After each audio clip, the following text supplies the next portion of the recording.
My mother had me when she was 16 years old. And I used to sleep on the floor, and I had 8 uncles in that same house, and they did everything under the sun, going in and out of prison. My mother, she worked at Wendy's, and she would get off work at Wendy's, and I would be about the last kid sitting in the park, and I would be waiting on my mother because I didn't want to go home because, every other day or every other week, our front door would get kicked in because my uncles, they sold drugs. So every opportunity I got in solitude to cultivate a vision for my life, I took advantage of it. And one night, my mother came into the park, and I walked off the field, and I said, "Can you please introduce me to my father?" Because I played every sport, and every sport I played, we had to show our birth certificates. And so every time I pulled out my birth certificate, I would always see my mother's name, but I never saw my father's name, and so it bothered me. And so she said, "Sure." And so my first encounter with my father, I shook his hand. I said, "Hey, man, how you doing?" He said, "Hey, little man." He said, "Man, I heard you could really play sports." I said, "Thanks. I heard you can too." I said, "But here's what I need you to do for me. I need you to pick me up every Friday night, work me out every Saturday morning, and you can take me back home after that. I don't need any money. I don't need any clothes. I just need to make it to the NFL so I can help my mother and my grandmother. Can you do that?" He said, "Yeah, I got you." And so he picked me up one Friday night. The first Saturday morning, he shakes me. It's 4 a.m. in the morning. I wake up. I'm wiping the cold out of my eyes. He said, "Little man, you said you wanted it, right?" I said, "Yes, sir."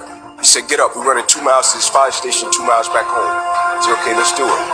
And so he walks by me and he busted a U-turn and he looked up at me. He said, "Son," I said, "Yes, sir." He said, "I want you to pull that other person outside of you today."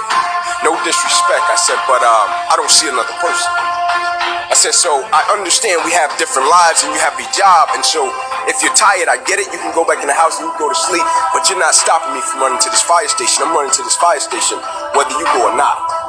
And he looked at me, and what he said to me, it pierced my heart in such a way. He said, "Son, what I'm trying to get you to understand is no matter how hard you work, there is somebody on the inside of you that works even harder."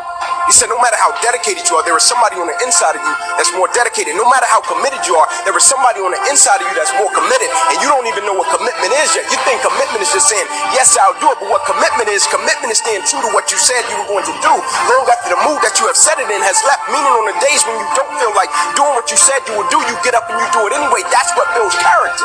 And he said, "I need you to understand the concept that there's another person on the inside of you, because one day in your life you will face something that's a lot tougher than you, and your strength and your drive and your commitment and your work ethic won't do it. You have to realize that it's something on the inside of you that's greater than anything that life can throw at you." And immediately I got it. And so when my life changed, not only did my football career end, I got a paralyzed right arm and hand behind me. Life changed overnight. But I was extremely grateful for it, because the whole time I understood that you have to tap into, in order to get through one of the darkest, toughest, roughest moments of your life, there's another person on the inside of